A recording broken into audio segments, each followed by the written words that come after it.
Now, how many J.K. Rowlings can be there? We have about 1.1 million writers. That means like basically every. Biggest problem for me with VCs was like, why the hell can you not say no? Is Iron Man just a comic book anymore? Is Iron Man just in US anymore? Is Iron Man just in English anymore? Pratilipi's universe essentially is every single language, every single format, every single geography that can exist. And these stories are read about 600 million times every month. 30% users are paying for something that they can actually consume for free. That is the job of personalization. Like, how do I figure out what kind of stories to show to what candidate? Is this new genre of influencers that you're creating? Forget about Pratilip. Think of the real world. How do creators make money? What creators want is an audience. Once you give me an audience, I'll figure out everything. If I'm building the next Amazon, if it takes 30 years, it takes 30 years. Why do I care? Is long form dead?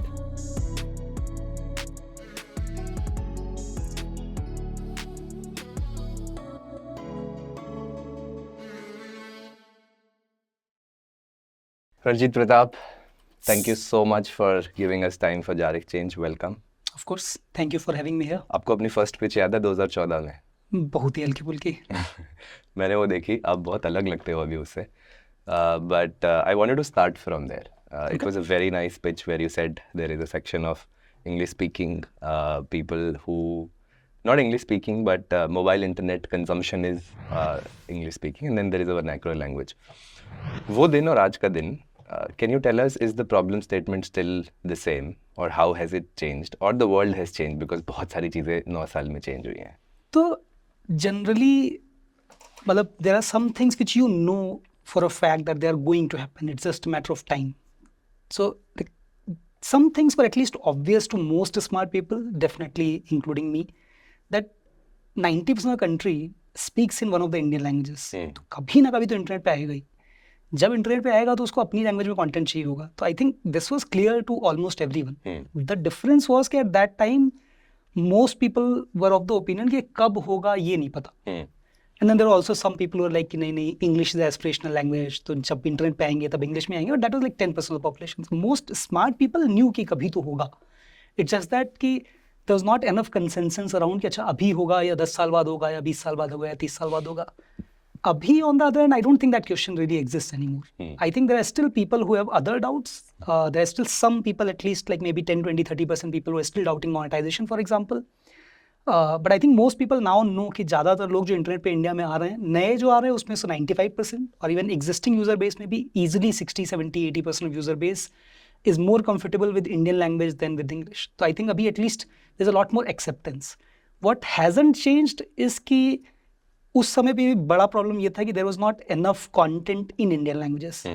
Now ShareChat, Dailyhunt, Pratilipi, bunch of companies have tried to change that. Hotstar, biggest of them all, YouTube. But it's still like there is not still enough content. Is it? Like think on this way, right? 80% of maybe 70% of Indian internet users would be primarily Indian language users. Do you think 70% of content is in Indian languages? Yeah, I don't think so. Probably maybe 2, 3, 4, 5, 10%. Definitely not 70% or 80%. So it's still not enough content for the share of population. But like 2014 में शायद 1% रहा होगा, शायद उतना भी नहीं रहा होगा. Like outside of news, maybe even less than 1%. So things have improved a lot, but obviously nowhere near enough. So like share of supply, that is the problem that still exists. Better than before, but still there quite a bit. जनता का perception, I think that has changed. तो जो उसमें आपने बात की थी traditional publishing industry की, वो प्रॉब्लम अभी भी एग्जिस्ट करती है क्या? To a very large extent, yes. So that's not a problem of traditional publishing, honestly. That's a problem of typically living in a world of scarcity. Okay. So physical world में there is a limit to how many books you can publish because each book costs you something to publish. That was true even for linear television, for example. You can only have 10 shows. That was true for every other industry as well. तो अब अगर तुम साल में 10 ही book publish कर सकते हो तो then you are going to have to get keep because well there is no other way around it. Similarly book publish हो गई, अब वो बुक की 100 कॉपी पब्लिश करनी है, 200 कॉपी पब्लिश करनी है, there is again a financial cost attached to it. तो you have to be careful कि अच्छा 100 पब्लिश करो या 200 पब्लिश करो. Those problems in a world of scarcity will always exist.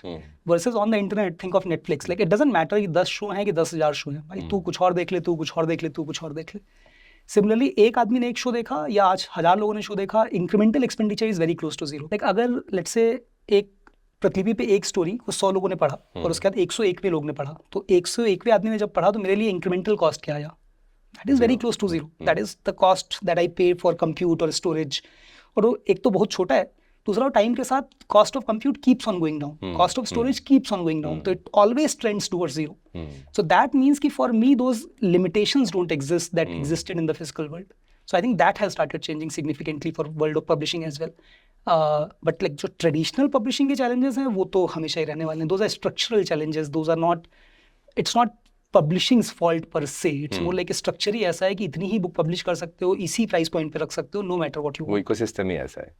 तो थोड़ा समझाओगे कैसे चलता था? अगर मुझे बुक पब्लिश करनी है author, and this is how I will come to Pratilipi, तो मुझे एक बुक बनानी है, मैंने बुक लिखी, अब मैं पब्लिशर ढूंढूंगा तो पब्लिशर को मुझे पैसे देने पड़ेंगे. तो दो टाइप के पब्लिशर होते हैं. One is let's say mainstream publishers, people like Penguin, HarperCollins, Westland. तो यहाँ पे टिपिकली क्या होगा कि दो टाइप से चल सकता है. या तो you as a writer will reach out to the publisher and say कि यार this is a manuscript that I want to publish. Publisher will decide do they want to take a bet on that book or not. Second is कि sometimes if you're already very successful, then sometimes publisher will come to you and say कि यार ये topic पे आप लिखना चाहते हो क्या? If you already have 30 years of experience in a particular field, they might come to you and say like, do you want to explore this topic a little bit more? Yeah, you have published 5 romance novels before, so do you want to publish a new romance novel? But that would basically be like 2%, 3%, 5% of the market in terms of number of books published. So vast majority of people, what they will do, because mainstream publishers in any one Indian language would not be more than 20, 30 max. वो भी हिंदी में शायद, बाकी उतने भी नहीं होंगे. Even in English, they would not be more than 20, 30. So then you will go to what is called a self-publishing platform. So for self-publishing, you will pay to the publisher so that the publisher का cost is zero. You will say कि अच्छा मैं 1 लाख रुपए पे कर रहा हूँ so that you publish my book. अब यहाँ पे incentives गड़बड़ हो जाते हैं because as a publisher I have made my money as soon as I published the book. Actually even before that. But वो तो बहुत कम ही हुआ ना, अभी तो distribution भी तो करना है वो. Distribution is very very difficult. Like अब distribution में you are fighting against the penguins of the world and the Westlands of the world. Westland has existed in India for 60 years. How are you going to fight their network and their distribution muscle? That's very very difficult. So some publishers, sure, I'm not saying all self-publishing self-publishing companies, let's say, they will not care about distribution, but a lot of them will not because you have made your money here and क्यों risk लेना है कि मैं किताब छापूं फिर distribute करूं, बिकेगी नहीं बिकेगी, मैं प्रॉफिट में जाऊं लॉस में जाऊं, क्या फ़ायदा? उससे अच्छा रिस्क फ्री है.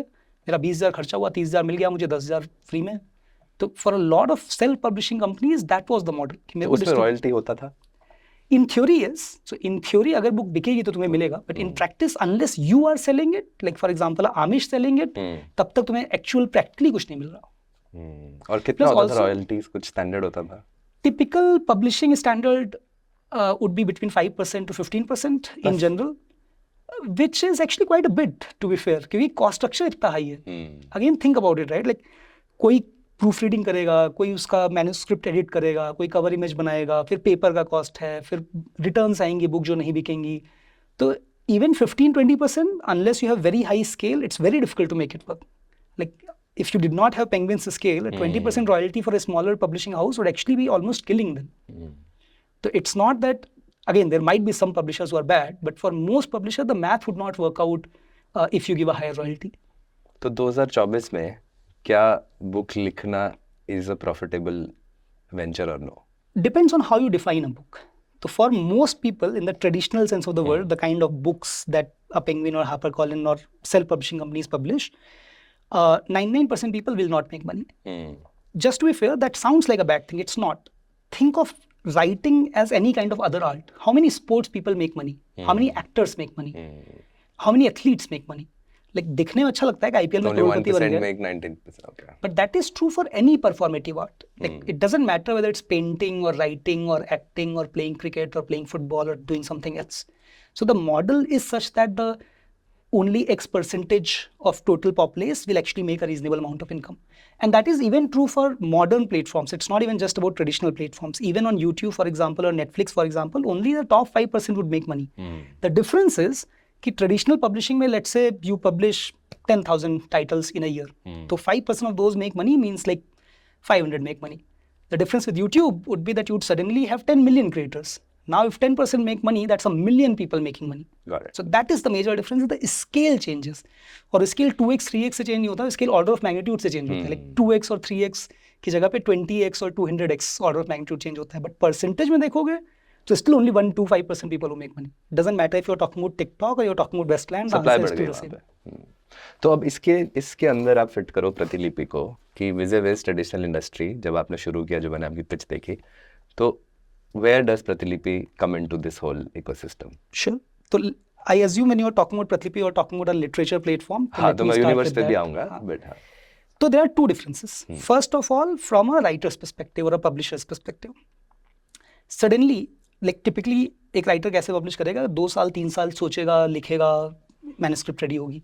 If you are R.R. Martin, maybe 2 साल 3 साल की जगह पे 20 साल लगेगा before you are ready with your next book. जब वो लिख लोगे तब जाके तुम लोगों से फीडबैक लोगे. अब चाहे वो तुम्हारा एडिटर हो, चाहे वो तुम्हारे फैंस हो, फ्रेंड्स हो, कोई भी हो, उनसे फीडबैक लोगे. अगर कुछ चेंज करना है तो फिर से साल 2 साल लगेगा वो एडिटिंग प्रोसेस चेंज करने में. अब चलो बुक फाइनल हुई तो पहले इतना टाइम लगा, फिर फीडबैक तुम 10 20 50 लोगों से ले पाए, तब जाके तुम्हारी बुक फाइनल हुई, मैन्युस्क्रिप्ट फाइनल हुई. फिर उस पर कोई उस पर पैसा डालेगा to publish and all of that. फिर उसके बाद doesn't matter what you want, it has to be priced at X price, क्योंकि कॉस्ट ऑफ पेपर इन्वॉल्व है, कॉस्ट ऑफ डिस्ट्रीब्यूशन इन्वॉल्व है.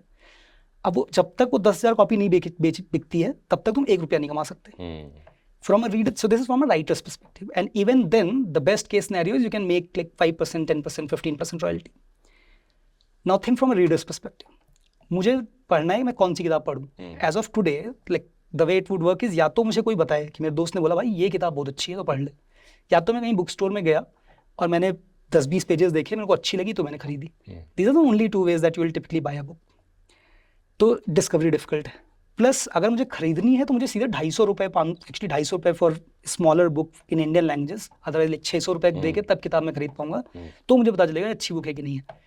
मान लो अच्छी लग गई बुक, अब मैं 3 साल वेट करूंगा फिर से कि राइटर की नई बुक आएगी. एंड अगेन अगर मैं गेम ऑफ थ्रोन्स का फैन हूँ तो मैं 10 साल वेट करूंगा, नई बुक आएगी तो मैं पढ़ूंगा. वर्सेस प्रतिलिपि में the way it works is कि think of it like TV, कि every day writer would come up, they will publish 1 chapter, readers will read that chapter and they will give their feedback, भाई ये अच्छा है, ये नहीं अच्छा है, ये ऐसे होना चाहिए था, वैसे होना चाहिए था, and you can decide कि अच्छा ये feedback मेरे को incorporate करना है, ये feedback मेरे को नहीं incorporate करना है. तो you continue to publish as you go along. There is no cost attached to publisher, there is no cost attached to readers. You keep on reading, you keep on writing, you keep on engaging with each other. You know who exactly your readers are, you know exactly what they like, you know exactly what they don't like, so on and so forth. Readers के लिए एकदम free है, कुछ नहीं करना है, मेरे को 3 साल वेट नहीं करना, हर अगले दिन कुछ आ रहा है, मैं पढ़ते रह रहा हूँ. Plus, from a writer's perspective, if now I have an audience, let's say I have 5,000 followers. So if I want, I can be a part of the, let's say, paid program, for the lack of a better word, jahan pe essentially everything is still free. So let's assume that I have published a 300 chapter ka book. Everything is still free. New readers can come in, they can read first 5 chapters, 10 chapters, 50 chapters for free. After that, if they want to binge read, then they can be a subscriber or they can pay money to binge read. Or if for whatever reason they cannot pay, they can wait for a day and they can read the next chapter for free. They can continue to do that for a 300-day period and they can read the entire novel for free. So as a writer, like again, there is no incremental cost because कितने भी लोग पढ़ें क्या ही फर्क पड़ता है. So you have bigger readership and you have more money because now you don't have to pay for printing, you don't have to pay for all the other peripheria of distribution that you had to earlier. So despite the fact that readers actually pay lesser amount compared to what they would do for a physical book, writers actually make money more because the cost of overhead is so much lesser. And then obviously because there are now like hundreds of thousands of writers, so you are like bunch of your reviews would be from writers who have written more books than you or more stories than you. So they will also come and give you feedback, यार ये change कर सकते थे, ये ऐसे कर सकते थे. You are also continuously getting better at your craft versus कि physical book में feedback cycle would be so long. Who are the writers typically on Pratilipi? Total we have about 1.1 million writers. Wow. That means like basically everyone. So most people who become, like obviously when we started, most of the people on Pratilipi as writers were people who were writers in the physical world any which case. So they were publishing, not getting enough distribution. But today if you look at 90% of new writers are people who are readers on Pratilipi. कि मैंने 100 story पढ़ी, 500 story पढ़ी, लगता है यार एक story तो मैं भी लिख सकता हूँ. So then you start writing as well. Vast majority of writers are basically readers who started writing over a period of time. मुझे भी लग रहा था रिसर्च करते हुए कि मैं भी लिख सकता. Exactly.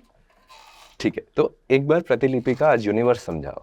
आपने लिटरेचर की बात करी, which is, I know you don't like this, but can I call it the YouTube of written media? I think that kind of works. Yeah. Works, right? आपका एक आर्टिकल भी है, what we are not, what we are.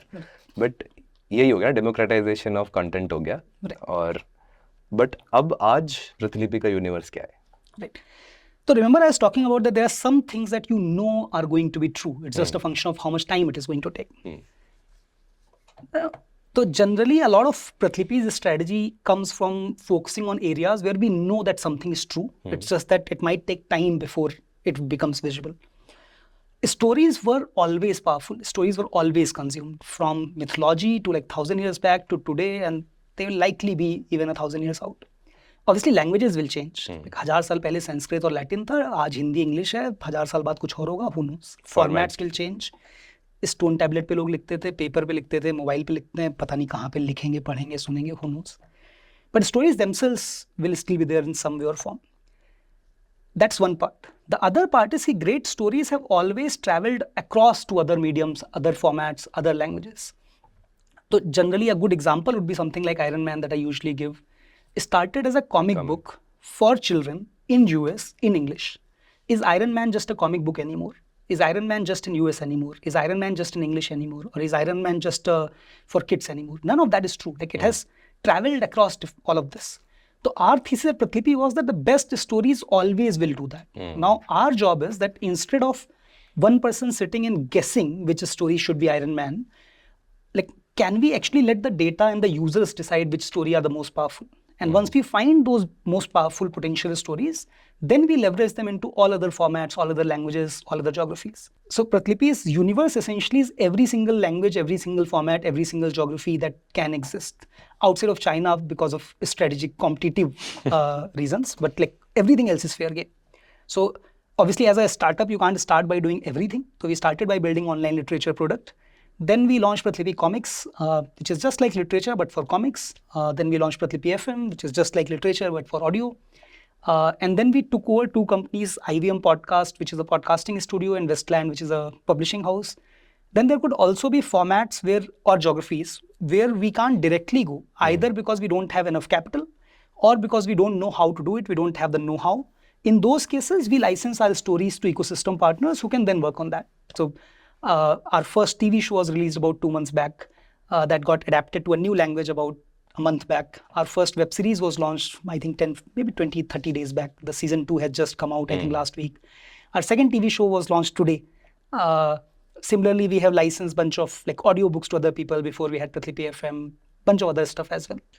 तो ये अगर ये जो ecosystem आपने समझाया, आज एज अ कंटेंट क्रिएटर मुझे तो कॉमिक बनाना नहीं आता है, तो क्या सब चीज़ों का स्टार्ट पॉइंट लिटरेचर ही है? Not necessarily. उल्टा भी हो सकता है. तो जैसे शैतानी रस्में, the show that was released today, started as a comic book first. Then it became an audio book. Then it became on literature. Then it became a TV show. और लिटरेचर और ये सब आपने हेल्प किया है? Because as a creator मुझे तो voice over नहीं आता. फॉर एग्जाम्पल एनिमेटेड बनाना या कॉमिक बनाना है, मैंने कुछ लिख के दिया. यू आर सेइंग कि आप डेटा से स्टडी करते हो कि इसमें पोटेंशियल है, फिर उसको डिफरेंट फॉर्मेट्स में कन्वर्ट करना किसकी जिम्मेदारी है? हम भी कर सकते हैं. राइटर अगर चाहता है कि वो करे तो वो भी कर सकता है. We are basically building platforms where anybody can utilize that platform, including us, to post content. So like जैसे अगर हमने कोई स्टोरी लेट से FM से उठाई, उस पर हम भी कॉमिक्स बना सकते हैं. अगर आपकी स्टोरी है तो आप खुद भी कॉमिक्स बना के खुद से भी प्रतिलिपि कॉमिक्स पे डाल सकते हो. तो अगर आपने बनाई तो उसमें मैकेनिक्स कैसे चलते हैं? What do I get as a creator? In every case, just like assume that you're J.K. Rowling, like wherever that story is going to be leveraged, you will always get a royalty. It doesn't matter in what form, in what language, in what geography. And the production and everything will be on you if you're doing it. Right. Okay. तो एक बारी अब आपने बोला कि आज launch हुई है तो उसका नाम भी बता दो. शैतानी रस्में on स्टार भारत. शैतानी रस्में. And the web series is? The TV show is also called शैतानी रस्में. Okay. And देहाती लड़के was launched on Prime mini video, Amazon mini TV. And how is the reception? We don't have data, but it was trending at number 1 for, well, till the time we saw it. We'll probably get data in maybe another month or so. Okay. I can talk about TV show.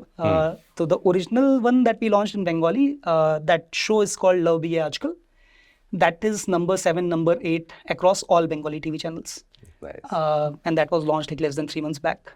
The same show got adapted as season 3 of existing show called Imli.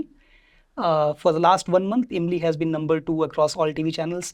I still can't like put my heads around that Imli season 3 is doing better than Anupama and Big Boss. Is it? It's number 2 across all TV channels. Wow. Obviously, it helps that it's on Star Plus and it comes on prime time.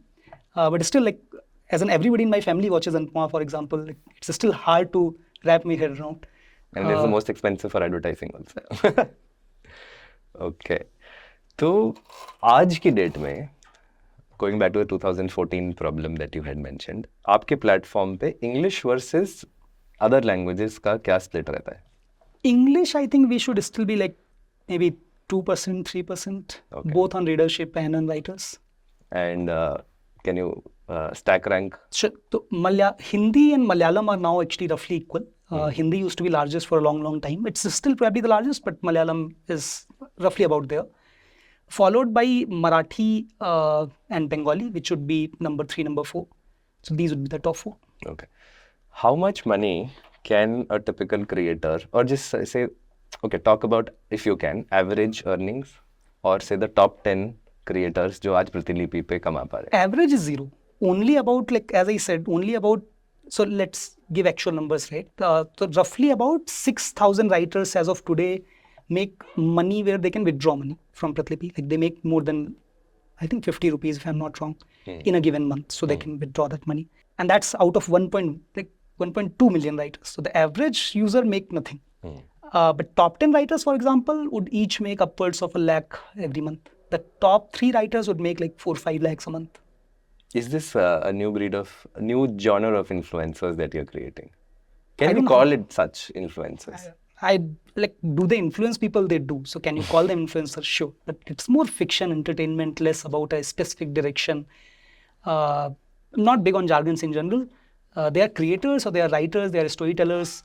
Do they influence people? They do. So can you call them influencers? Sure, you can. Okay. Explain Pratilipi in numbers. You said 1.2 million creators Right. or writers. Okay. Tell us the other things.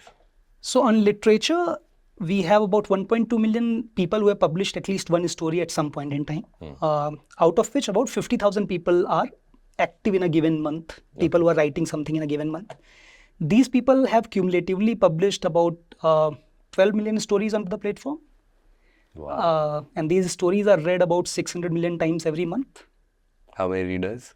Roughly about 20 million monthly active readers. And if you have to cut it across platforms, This is just literature. This is just literature. Everything else is honestly so small compared to literature that I don't know if the numbers make any too much sense. What do you think about the audio podcast industry? I mean, why? Okay, talk us about IVM.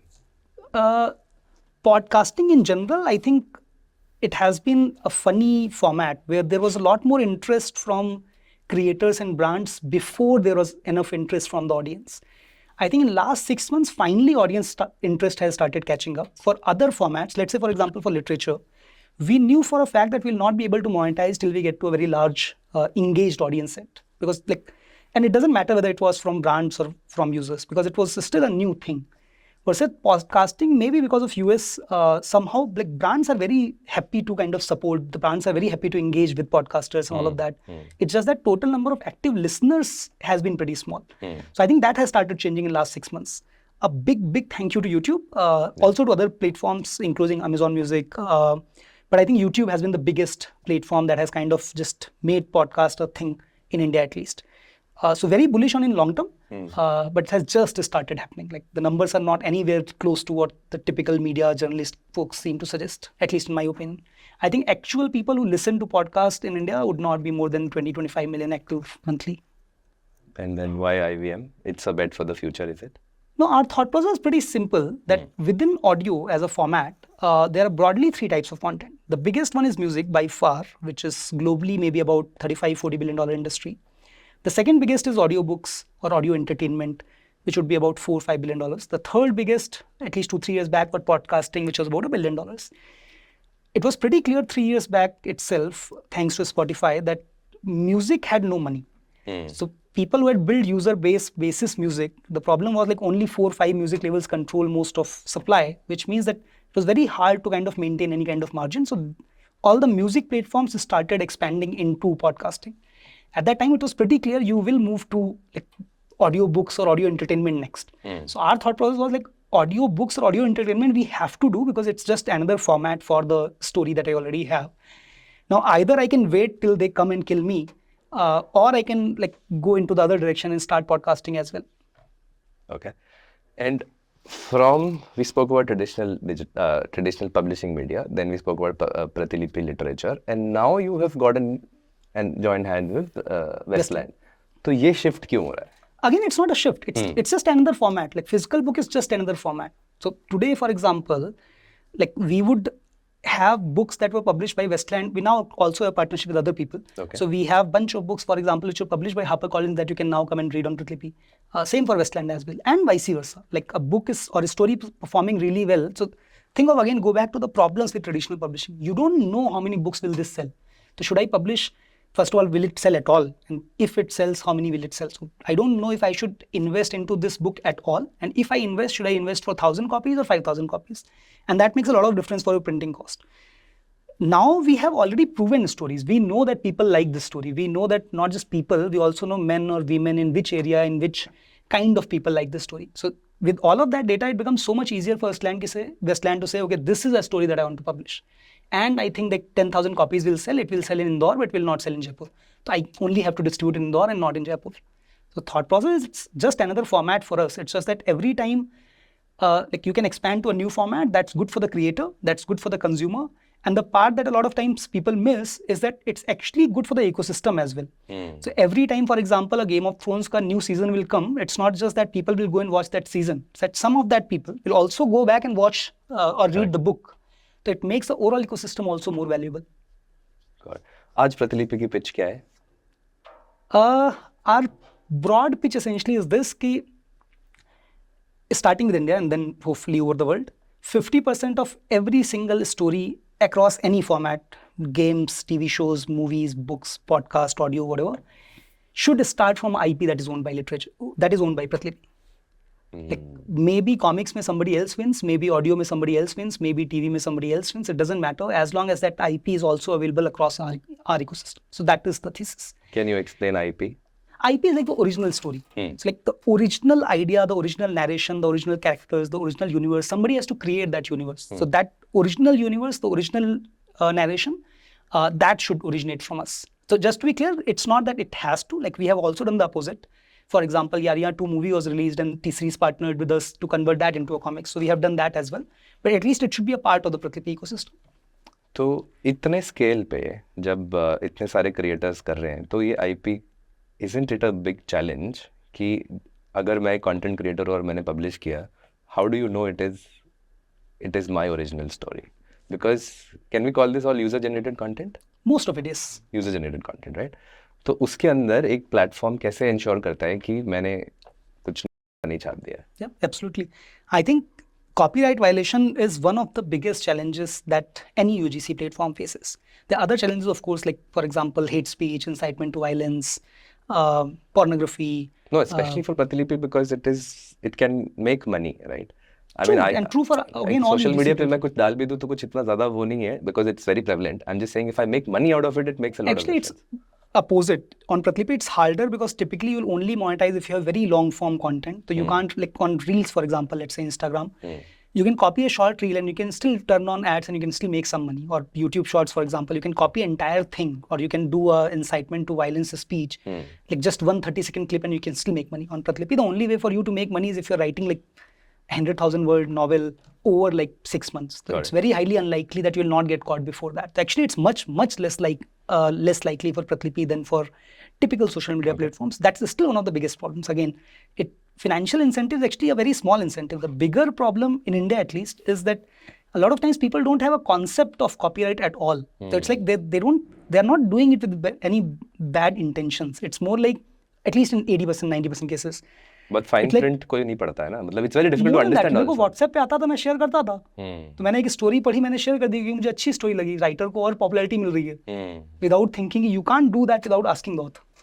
But the point that I was trying to generalize was that copyright violation is a big problem, but there are other problems of different types of content that should not exist. If you look at Pratilipi's engineering, I think this is like the area that we have invested the most amount of effort into is essentially on our discovery algorithms. Okay. That is one part is obviously personalization. The other part is all of this content that should simply not be there on the platform. So as for copyright violation as an example, every content that is published on Pratilipi is matched against every single other content that was ever published on Pratilipi. But on Pratilipi? On Pratilipi. You cannot get data for what was published outside Pratilipi. So obviously we do everything that a YouTube, for example, or Facebook does. Like people can flag stuff, for example, and then like a curation team would look at it and Or for example, people can file a DMCA notice and will go to my legal team and so on and so forth. So this is something that That is every other post-publishing. that is something that every other company also does. What we have done extra is this, that like match everything against everything else.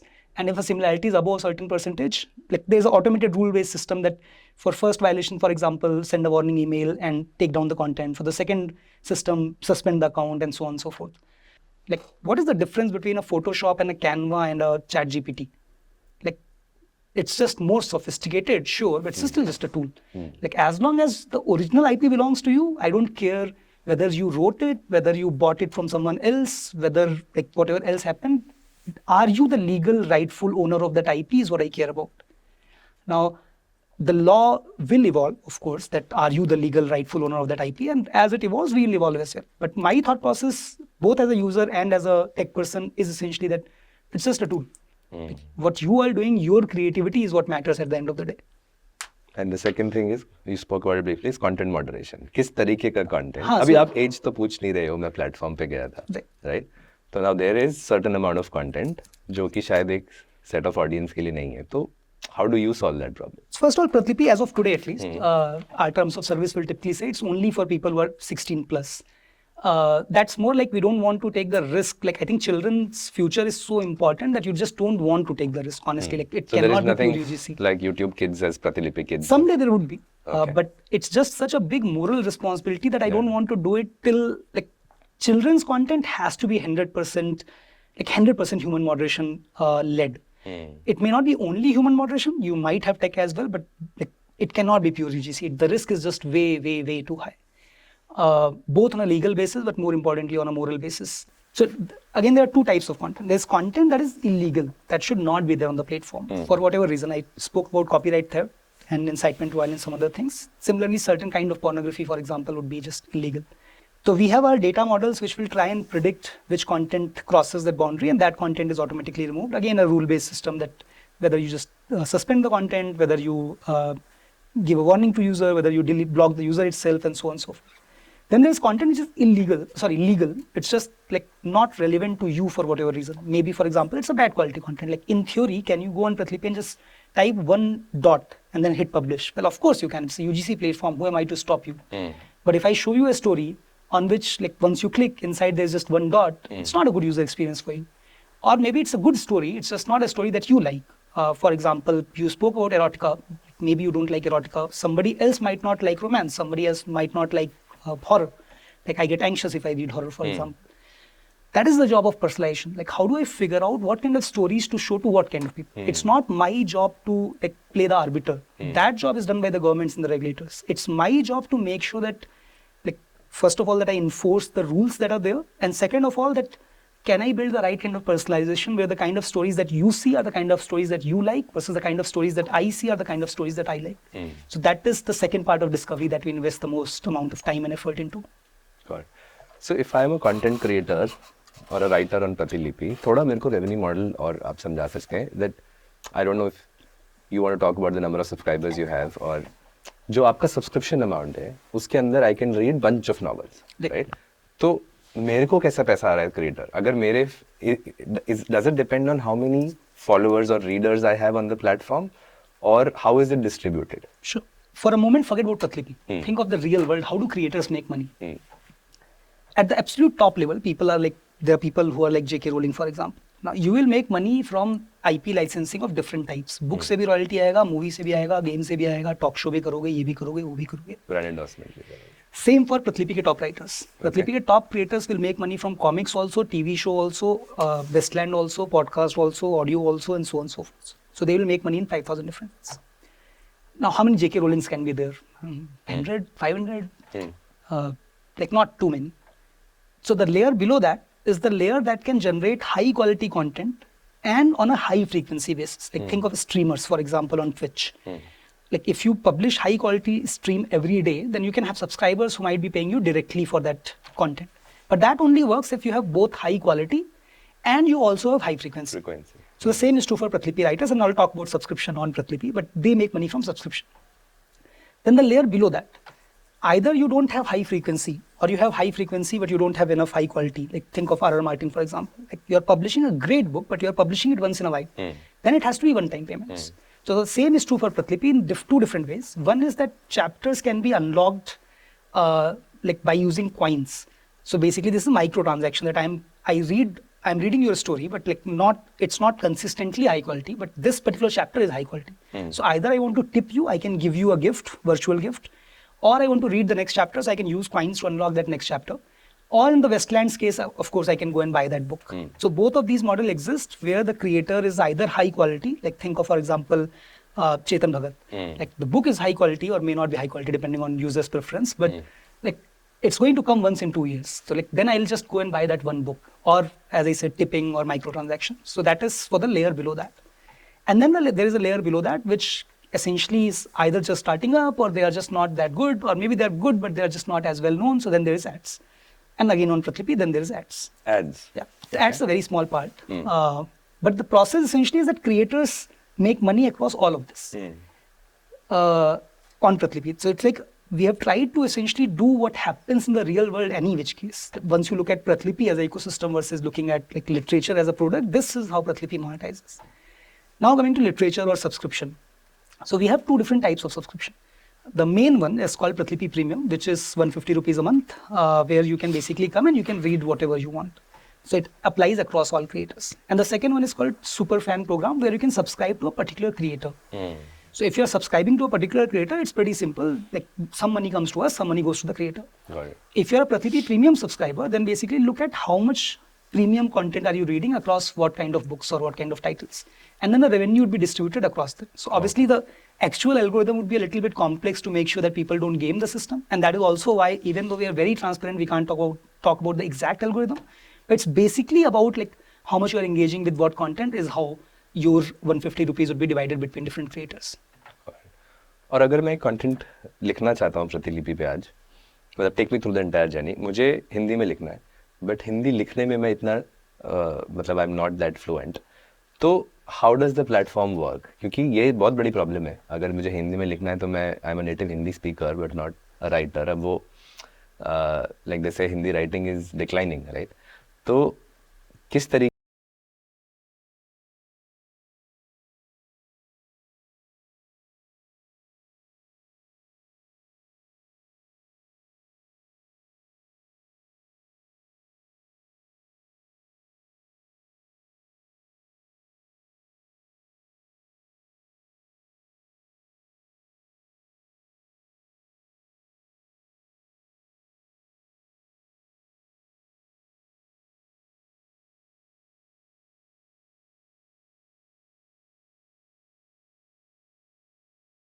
Once you give me an audience, I'll figure out everything else. So I'll figure out monetization, I'll figure out creation, I'll figure out everything else. Now, can you make my life easier? For example, think of Facebook, let's say, or Instagram, or even YouTube. Before they opened up creator monetization, people are still making money on Facebook, people are still making money on Instagram, people are still making money on YouTube. Creators will figure out everything else if you give them an audience. Now, can you make my monetization easier? Or for example, YouTube, let's say, can you, or even Instagram, can you make my job of creating a reel easier? Of course you can. So that is something that we have invested some bit into, and we do intend to invest more into it. But that only makes the optimization problem. Like that improves things by 5%, 10%, 20%. Versus when you give me more audience or more ways to engage with my audience, that changes my life very, very meaningfully. What's the biggest challenge आज की date में प्रतिलिपि के लिए? I think biggest challenge, probably like biggest challenge I think is always remain the same, at least what I have said, like finding the right people who are building this. To think on this way, right? Like Pratilipi is not like a typical company or a typical startup where you do one thing. It's like, it's not that Pratilipi Comics is worth X and Pratilipi FM is worth Y, so Comics plus FM becomes X plus Y. It's more like that makes each other more valuable, which means that we have to, right? Which means that in 10 years' time, what we want to have is not that Pratilipi is a public company, but more like Pratilipi Comics is a separate public company, Pratilipi FM is a separate public company, IVM is a separate public company, Westland is a separate public company, which means that we need to build a team that is able to essentially do that, like lead large independent public company scale businesses. Now, people who have that skill set and that ambition, first of all, how do you attract them? And second of all, even if you are able to attract them, how do you make sure that they actually want to do that? Like, if they are that good and that ambitious, why wouldn't they just go and do that on their own? Like, for example, when we acquired IBM, like why would Kavita and Amit continue to work with us versus just going out and starting something else? Same for Westland. Like why would Kartika and Gautam continue to run Westland versus going and starting from scratch or doing something else? So I think like building that team probably was and is, and as far as I can think of, will remain the biggest challenge or the most important thing that we do. The second big one probably is that it's what we are doing is relatively still so new. Like you can think of, at least now, you can think of literature, you can understand how literature works to some extent. Obviously, Westland is very easy to understand. But the ecosystem play that we are talking about, it hasn't been done structurally anywhere in the world. So there are companies that have done it like in a haphazard manner, like Tencent, for example, or Amazon, for example, has Kindle for literature, they have Audible for audio, they have Prime Video for video, so on and so forth. But these are like largely independent things that work. Like it's not that Kindle doesn't really talk to Prime Video, for example. So it's just hard for everyone, including me, including team, including investors, including partners, to kind of see how that ecosystem plays together. I think that educating the market, and when I say market, I don't just mean investors or users. I mean users is one part, investors another part, creators another part, team itself is another part. Like how do you educate the market on the, like what does the ecosystem look like? I think that would probably be the second biggest challenge. It's also very dynamic, is it?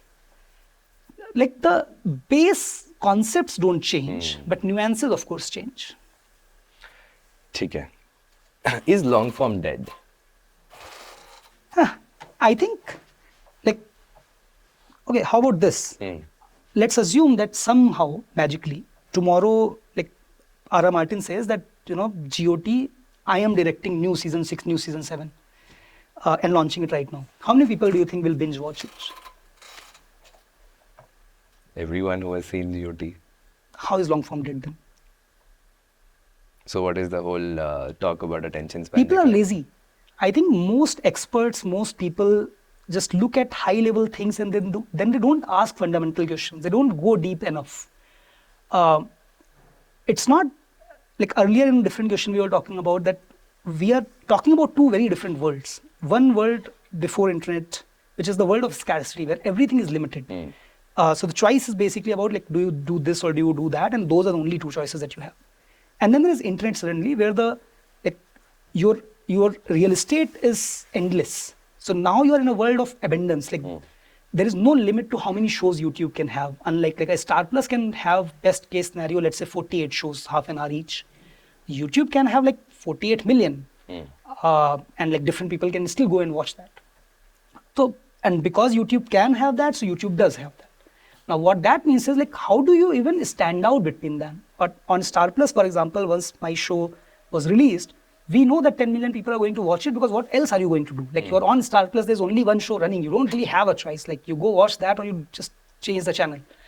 On YouTube, there are like 10 million other things that you can do. So essentially now your content needs to be at a high enough quality where people would actively choose to go and watch that or go and read that or go and listen to that. Like, do people listen to 2 hours long Joe Rogan podcast? They do. Do people binge read or binge watch, binge read for let's say Naver Webtoon or binge read on Pratilipi itself or binge watch on YouTube or Netflix or Amazon Prime? They do. It's just that then your content has to be good enough. And you also have to be a little bit lucky for discovery that first of all, do enough people even know that you have written a book or enough, you have like published a movie or a song or whatever else. So I think discovery has become much harder. Similarly, like content quality bar has gone much higher, but it's not because of people's attention span has gone down or whatever. Like people play PUBG it's a problem for 2 of hours. abundance. So I have my own views on that. So let's go deeper. Abhi, people do watch 3-hour Joe Rogan podcast, but again, how many Joe Rogans exist, right? If you look at how many Joe Rogans existed 20 years back? Do you think that number is higher or it's higher now? It's higher now. How has attention span gone down? No, I'm saying if 100 pieces of content are produced on the internet today, how many are produced in short form and how many are produced in long form? वो भी तो सोचना पड़ेगा. मतलब I'm saying, so I have my own opinions, but this is about getting your opinion. कि you said कि we are not going deep, so I want to go deep because this affects me personally also. Yeah, of course. तो लोग शायद ये भी देखेंगे 1 घंटे का. Let's hope. तो अगर 100 content pieces, so क्या हुआ? Democratization of content हो गया. घर पे बैठ के मैं content बना सकता हूँ. Right. Now, what is the easiest thing to produce? How many out of 100? I don't have the data. Sure. Out of 100 pieces, how many are long form? How many are short form? अगर short form ज़्यादा serve किया जाएगा, तो short form में ज़्यादा देखूँगा, right? That also does not mean my attention span is declining. So I am adding on to your point कि अगर supply is more in short form, तो मैं short form भी ज़्यादा देखूंगा. That does not mean my attention span is declining, but it's partly true. Good thing is कि here, because 3 different companies have already done things, and some of that has already came out in public because of lawsuits and stuff like that. So you don't have to guess anymore. TikTok is a very good example. Facebook is another example, and YouTube is another good example.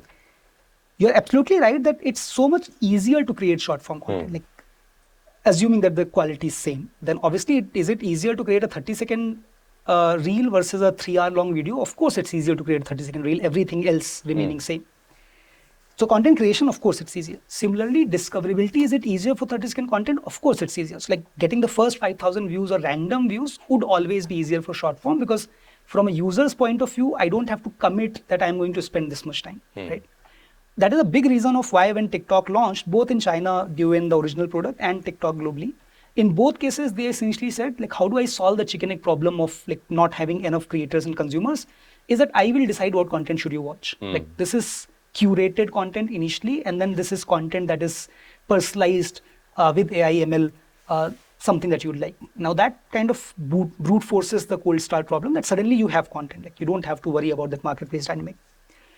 What did Douyin do in China like 2-3 years back, and what TikTok is doing now? Once you get to a critical mass, they kept on pushing the limit to like how long a video should be on Douyin. Correct. On Douyin today, like you're allowed to upload videos up to 90 minutes in length. And what majority of what they are pushing today is like 30 minutes plus.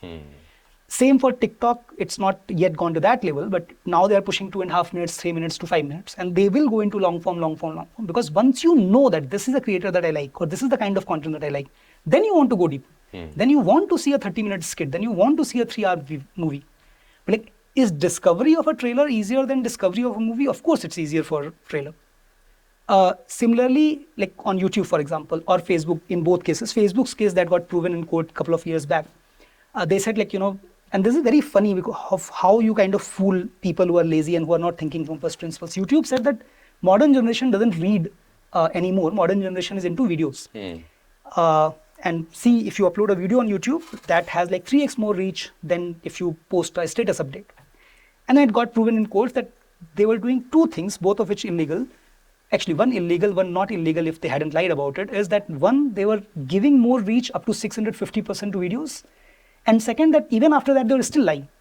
Like if the video actually had 100 views, they were saying that it has 200 views. So because like people saw that, okay, my video has, let's say 300 views, my text update has 100 views. So obviously people started creating more videos. Also the definition of a view is in itself is fair, which is another part. But the good part about there, to be fair, was that because of so many people started creating videos, that the video quality, both in terms of infrastructure, like the tech infrastructure, and the quality of video, that improved over time, period of time. So if you ask me today, do people prefer video or let's say text? I would say yes.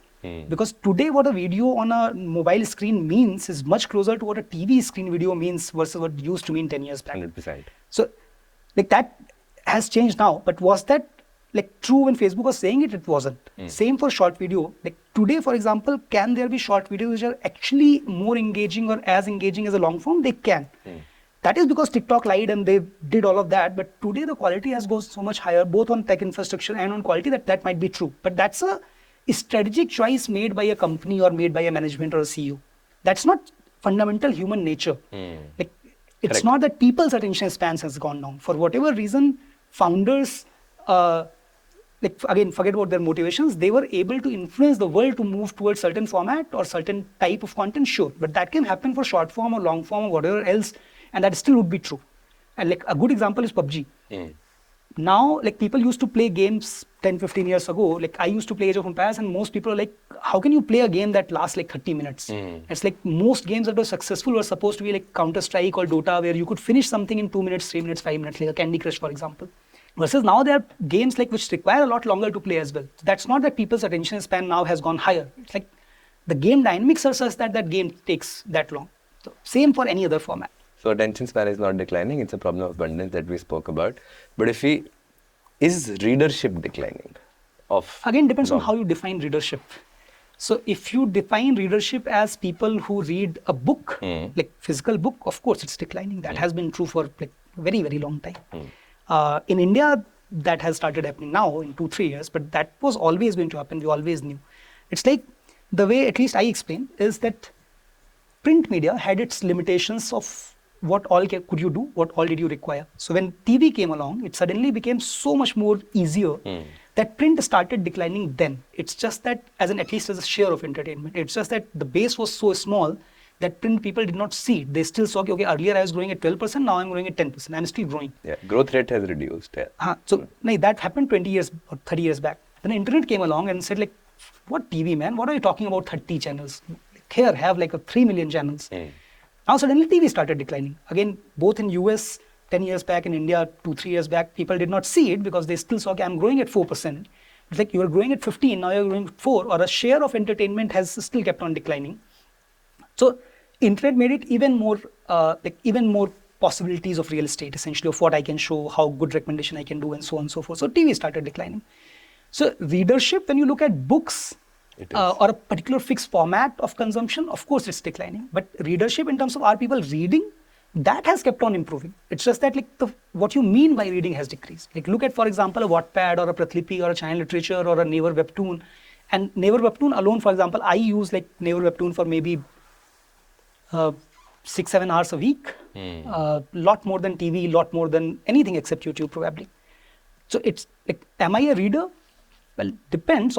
I define myself as a reader. I used to read 140 books a year. Literally, I probably read more than anybody else that I have met. It's just that what that reading meant now is on Medium, on Pratilipi, on Webtoon, on Twitter, versus what was used to be described as reading. But it's not that reading has died. So you being a voracious reader is one part of why you created this, or Absolutely. this is just a story? No, that was the big part of why I felt like somebody should create this. So I did not want to do it because I did not think that I would be a good fit for this kind of problem. But that was the main part of why Pratilipi exists in the first place. Like I could not find enough content to read in Indian languages. Ranjit, let's talk about the popular narrative of India versus Bharat or India and Bharat. तो पहली बात तो क्या definition है आपके दिमाग में इसकी? As I said earlier, I'm not very big on jargon. I think even within most jargon is useless. This one is even more so than normal. Am I a part of India or Bharat? Like I watch Game of Thrones, I watch Gangs of Wasseypur. Which one do you put me into? I think most people would probably be somewhere on that layer. I don't think it's a very useful generalization. In certain ways, I can understand that. Like on an average, I can understand that. But on an average is not useful to me as a founder or as a product builder. Maybe for certain class of people, it is useful to look at averages. For me, it's not. I don't really have, except for that it's not useful, I don't have really any strong thoughts on that. Can you demarcate the users or the readers of Pratilipi? How many, say, we'll talk about tier 1 cities and tier 2, tier 3 or tier 4 cities?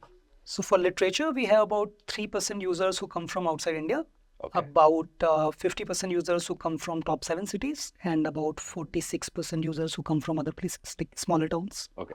So ये जो 50 and 46 है, do you think there is a difference in your marketing, in your messaging, in how you approach them? Not at all. Nothing. Just to be clear, keep in mind that literature is a pure UGC, pure tech play. What that essentially means is that it's hyper-personalized. It's personalized to you. What you see would be different from me. Like where you reside, what your age is, what your gender is, all of these are just like one of the many attributes. So is it possible that like the algorithm would have some differences basis where you live? Of course it would be. But like it's one of the like 8,000 things that the algorithm is looking at. It's not anywhere in the conscious thought process that, okay, I'm doing this either in terms of recommendation or in terms of positioning or marketing the product. तो आप प्रतिलिपि के बाहर की बात करते हैं as a industry ecosystem as a whole. तो उसमें if I have to talk to a tier 2, tier 3 user, this question comes to me a lot, versus an affluent metro user, तो आपके क्या thoughts हैं? You've built this over the last 9 years, so you would have seen some pattern, something emerging. कि कुछ difference है? Again, I don't think there is anything consistent enough where the framework would be useful. There could be certain things maybe, but like as random example, let's say, for something like, let's say, IVM, which runs a podcast called Policy. It's geared towards either like founders or policymakers or bureaucrats, like people whom you would call affluent, not just affluent, but also tech savvy typically, who are glued into like how governments work, how policies impact you and so on and so forth. Versus like a famous story on Pratilipi, let's say a Murdungi train, would be read by everyone. It doesn't matter if you're an IAS officer or if you are a 20-year-old kid who is going to school, you will still read the same story, still exactly in the same way. Now, these kind of differences obviously will exist. If I am launching from IVM a show called Policy, my marketing is going to be different. But that's not because tier 1 and tier 2 has some fundamental difference. There could be a IAS officer, for example, living in Bhilai, for whom Policy is actually a very good show. And there could be let's say a doctor in Bombay for whom it's an entirely useless show. So it's not about tier 1, tier 2 still. It's more about who the audience is. So from my perspective, at least, both within Pratilipi across our different business units, as well as amongst the founders that I've advised, it has never ever been that there is a clear demarcation between tier 1, tier 2. It has happened that there is a segment of population that you are targeting. That population segment sometimes may coincide with geography, but that's more about geography, less about tier 1, tier 2 still. For example, let's say pick Animal. Now, because they are targeting cattle farmers, so these cattle farmers are in smaller towns and villages. But that's a coincidence that cattle farmers live there. It's not that because they're in tier 2, so they are cattle farmers. There are a lot of people in tier 2 which are not cattle farmers. So again, not a very useful generalization, at least from whatever I have seen. And when it comes to monetization, the typical narrative of India being the DAU farm, but monetizable nahi hai. So what are your thoughts on that? I again think it's a very lazy generalization. Couple of years, maybe till about a year back, in fact, Hotstar announced that they had crossed 50 million paying subscribers. Yeah. How do you still question that people don't pay? On Pratilipi, there is nothing behind the paywall. Literally, everything is either free or you can wait for one day and read for free.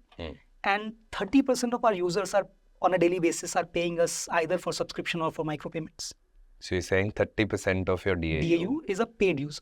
Is a paid user, and no matter where it comes from, that's what the data is. 30% users are paying for something that they can actually consume for free. I think what happens is that people are just, actually, let me take a step back. When a lot of smart people say that India is a DAU factory, in one way they are right. The way that they are right is that cheap no, about time more than anything else. When I went to China a few years back, and that is the switch that had happened just a few years before that. So memory was still fresh. Or for example, when I started building Pratilipi in India, at that time people are not saying that people in India will not pay. At that time people are saying that nobody anywhere in the world pays for digital content, and that was true at that time. At that time, Netflix and Spotify were not big things. So people are not paying for digital content because people's point was digital content is intangible, you don't see the value and so on and so forth. But of course people pay for Netflix and Spotify now. Similarly, in China, when I went there, as I was talking about, 2, 3, 4 years back, even in China, Chinese markets, VCs and founders alike were saying the same thing, that you have audience, but nobody's paying for content or nobody's paying for almost anything. Then of course that changed.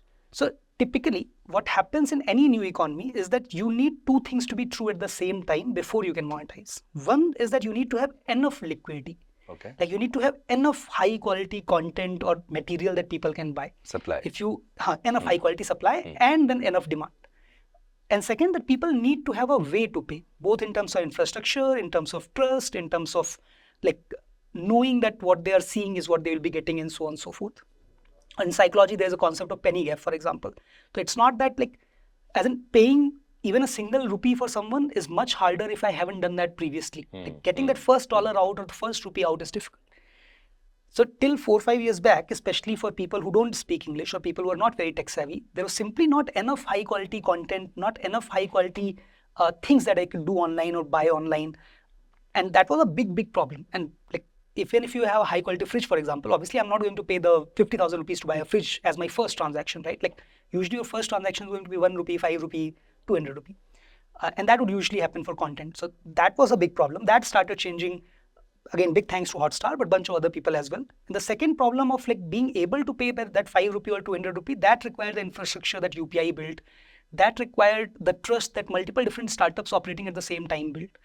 So was that true 5 years back? It was. But I think as liquidity gets higher in the system and as the infrastructure gets better, I don't think that's true anymore. Okay, so we haven't spoken about you as a person. Okay, so tell me where you come from. Tell me your about your education, and also that did you think 10 years back that you will be here?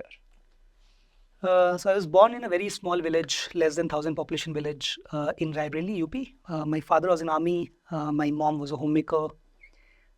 Studied at different places till class 7th, Lucknow, Jaipur, and then came to Raebareli in class 7th and stayed there till 12th because father was at a like border area where families are not allowed. Then went and did my engineering from KIT Bhubaneswar. Then went and did my MBA from Faculty of Management Studies, Delhi. Um, so that is the educational background. Joined Vodafone, worked there for a couple of years, then quit that and started building Pratilipi after a 3-4 months gap. कभी सोचा था 9 साल पहले कि यहाँ बैठे हो गए? Funnily enough, so when I was a kid, like I used to imagine a lot of things. I still imagine a lot of things, but at the time I used to imagine a lot of things. One of those things was a CUS. When I was in engineering college, at that time, I think it was pretty clear that a bunch of career choices that I had made up in my mind were really not possible at that time, like politician or lawyer or cricketer or cricket commentator. For many of those, I had recognized that either I'm too old or I just don't have the talent.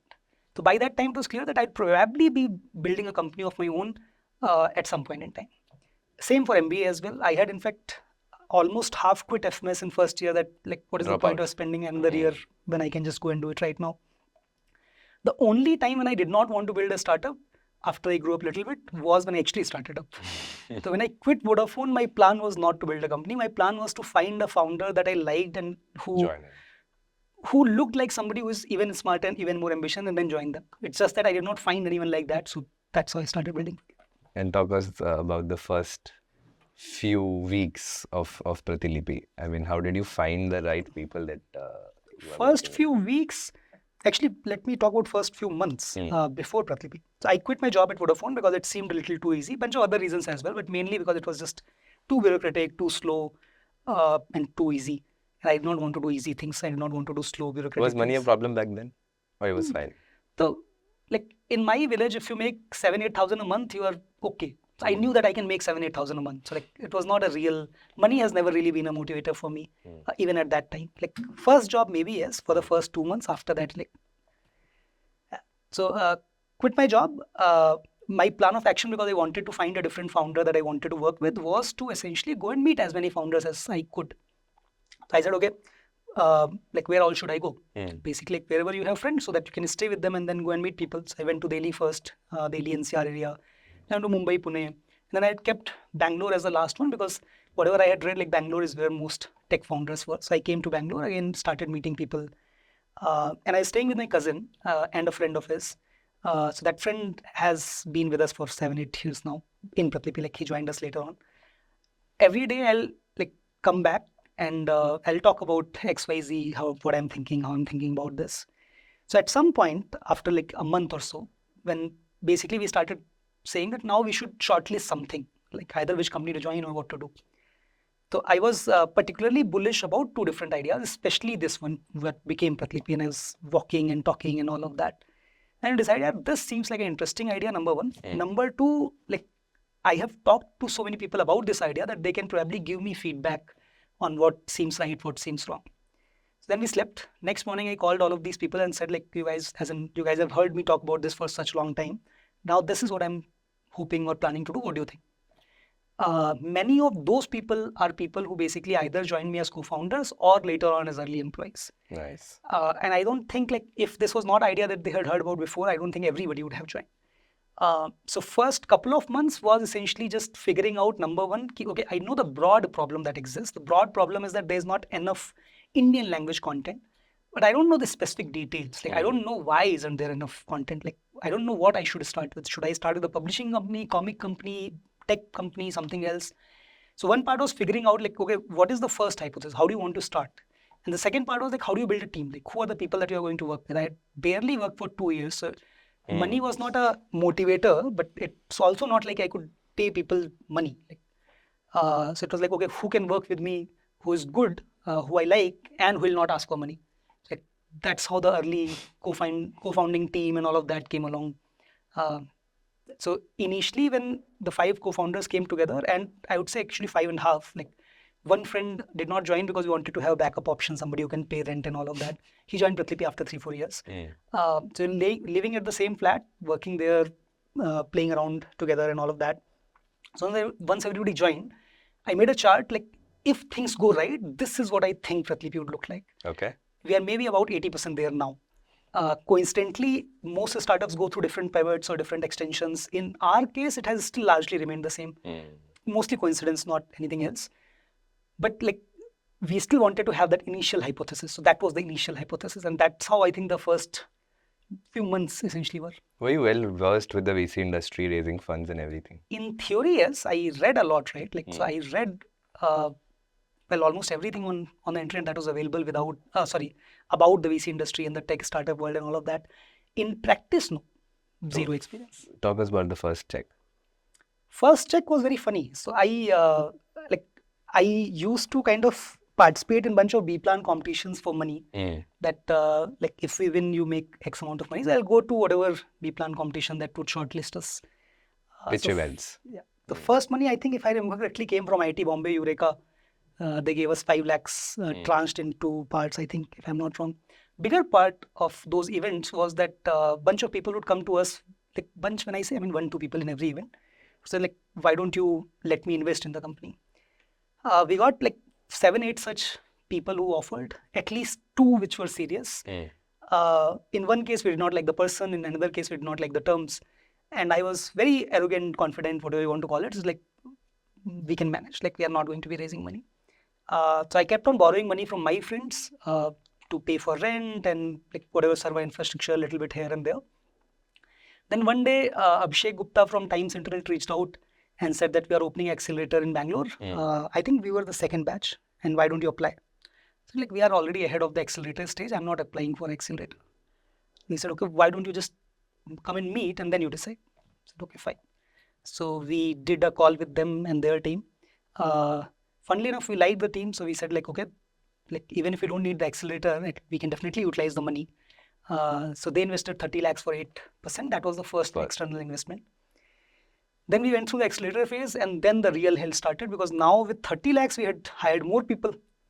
And at that time, nobody really believed in the thesis that like Indian language, again, just to be clear, most smart people agreed that someday this would happen, at least the online literature part.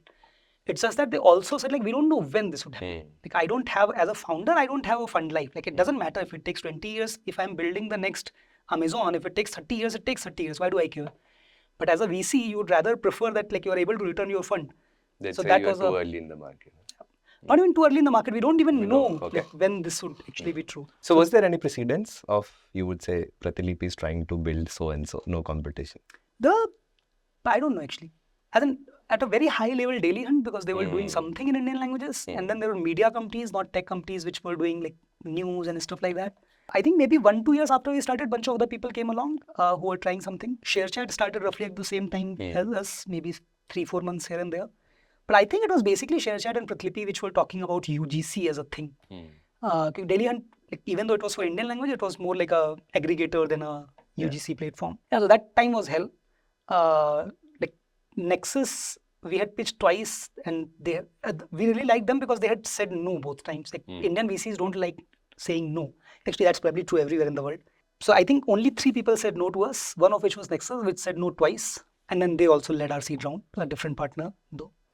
And in Series A, for example, we only went outwards or outbound to the 3 people who had said no to us. But yeah, so that then Nexus came along and that became the seed. But that took like, I don't know, maybe 100 different VCs that we pitched before Nexus came on. So in this industry, are you asked this question that profitability kab aayega? Is it, are you looking at making money, like real money? We should be cash flow positive and profitable both in June. In June. And you're not raising more? Like, I believe that founders have to be resourceful, which means that essentially things will change externally and you have to adapt accordingly. So if, for example, let's say money is available on good terms, clean terms, of course we'll raise. Otherwise, you are profitable. If money is only available on bad terms, you don't raise. What's the value of luck in a founder's life, in a startup's life? On a like day-to-day basis or a yearly basis, 90% is luck. on a short-term basis. But like when you look at it from a 10-20 year perspective, then luck has like maybe 10% part. Like as an example, think of Amazon, right? Like Amazon was maybe 3-4 days away from bankruptcy during .com bust. But like, is it luck that Amazon became what it became over 30 years? Then there is a lot of other factors that come into picture. Have you heard the term Pratilipi Mafia? Yep. So tell us about Pratilipi Mafia.